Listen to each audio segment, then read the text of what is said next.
So ಪಟಾಕಿ ಹೊಡಿಯೋಕೆ ಹೋಗಿ ಒಂದು ದೊಡ್ಡ ಪೇಪರ್ ಬಾಂಬ್ ಅಂತ ಹೊಡಿಯೋಕೆ ಹೋಗಿ ಅಲ್ಲಿ ಮಕ್ಕಳು ಆಟ ಆಡಬೇಕಾದ್ರೆ ಅವನು ಗೊತ್ತಾಗ್ದೇ ಬ್ಲಾಸ್ಟ್ ಆಗಿ ಒಂದು ಈ ಪೋರ್ಷನ್ ಫಿಂಗರ್ ತಂಬು ಜೊತೆಗೆ ಸ್ವಲ್ಪ ಪಾಮ್ ಪಾರ್ಟ್ಸ್ ಇಷ್ಟು ಕಟ್ಟಾಗಿತ್ತು. ಸೊ ಅದು ಮನೇಲಿ ನೋಡಿದ ತಕ್ಷಣ ಎಷ್ಟು ಗಾಬರಿ ಆಗಿದ್ರು ಅಂದರೆ ಅಮ್ಮ ಎಲ್ಲ ಫುಲ್ಲು ಅವ್ರಿಗೆ ಸಮಾಧಾನ ಮಾಡೋಕ್ಕೆ ಆಗ್ತಾ ಇರಲಿಲ್ಲ. ಅವರಿಗೆಲ್ಲ ಸಮಾಧಾನ ಮಾಡಿಕೊಂಡು ಸಡನ್ನಾಗಿ ನಮಗೆ ವೆಹಿಕಲ್ಲು ಏನೂ ಸಿಗ್ತಾ ಇರಲಿಲ್ಲ. ಅಲ್ಲಿ ಒಬ್ಬರು ಕಾರಲ್ಲಿ ಕರ್ಕೊಂಡು ಬಂದು ಅವನನ್ನು ಗೌರ್ಮೆಂಟ್ ಹಾಸ್ಪಿಟಲಿಗೆ ಕರ್ಕೊಂಡು ಬಂದ್ವಿ. ಅವರು ಎಲ್ಲ ನೋಡಿದಾಗ ಯಾರಿಗೂ ಸಡನ್ನಾಗಿ ಹೇಗೆ ರಿಯಾಕ್ಟ್ ಮಾಡ್ಬೇಕಂತ ಗೊತ್ತಿಲ್ಲ. ಸೊ ತಮ್ಮ ಕಟ್ ಆಗಿದೆಯಾ ಅಥವಾ ಬ್ಲಾಸ್ಟ್ ಆಗಿ ಫುಲ್ ಹೋಗಿದೆಯಾ ಅಂತ ಯಾರಿಗೂ ಗೊತ್ತಾಗಿರಲಿಲ್ಲ. ಫಸ್ಟಿಗೆ ಇಷ್ಟು ಬ್ಯಾಂಡೇಜ್ ಮಾಡಿ ಕಳಿಸ್ಬಿಟ್ರು. ಆಮೇಲೆ ನಾವು ಬರ್ತಾ ಇಲ್ಲಿ ಬಂದಮೇಲೆ ಚೇತನ್ ಸರ್ಗೆ ಯಾರೋ ರೆಫರ್ ಮಾಡಿದ್ರು ಗೊತ್ತಿರೋರು.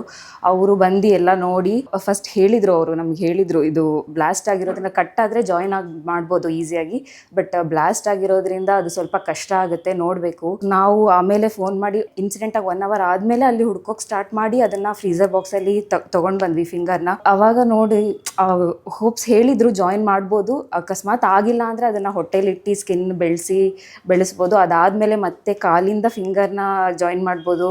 ಸೊ ಫಂಕ್ಷನ್ ಇರುತ್ತೆ ಅದೂ ಅಂತ ಹೋಪ್ಸ್ ಕೊಟ್ಟಿದ್ರು ಲಾಸ್ಟ್ ತನಕನೂ. ಇದು 10% ಅಷ್ಟೇ ಅಂತ ಹೇಳಿದ್ದು ಸರ್ ಫಸ್ಟಿಗೆ. But really grateful for Chetan sir. Actually ಅವರು ಇರಲಿಲ್ಲ ಅಂದರೆ ನಿಜ ಇದು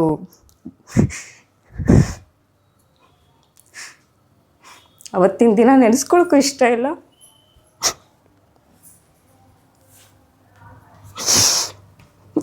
20% ಅಷ್ಟೇ ಹೋಪ್ ಬಂದಿದ್ದು. ಆಲ್ಮೋಸ್ಟ್ 4:30 12 o'clock ತನಕ ರಾತ್ರಿ ಸರ್ಜರಿ ಮಾಡಿದ್ದಾರೆ. ಸೊ ಹೊರಗಡೆ ನಾವು ಎಷ್ಟೊತ್ತು ಕಾದಿದ್ವಿ ಏನಾಗುತ್ತೋ ಅಂತ. ಆ ಫಿಂಗರೆಲ್ಲ ಇನ್ನೂ ನೋಡೋಕ್ಕೂ ಆಗಲ್ಲ ನಮಗೆ, ಫೋಟೋದಲ್ಲಾಗಲಿ ಎಲ್ಲೂ ನೋಡೋಕ್ಕಾಗಲ್ಲ. ಅದು ಇಲ್ಲಿಂದ ಅವರು ನರ್ವ್ಸ್ ತೆಗ್ದು ಅಲ್ಲಿಂತನ ಇಲ್ಲಿ ಅಟ್ಯಾಚ್ ಮಾಡಿ ಜಾಯಿನ್ ಮಾಡಿದ್ದಾರೆ. ಫಿಂಗರ್ ಅಂತೂ ಸೇವ್ ಮಾಡಿದ್ದಾರೆ. So we are really thankful for Chetan sir.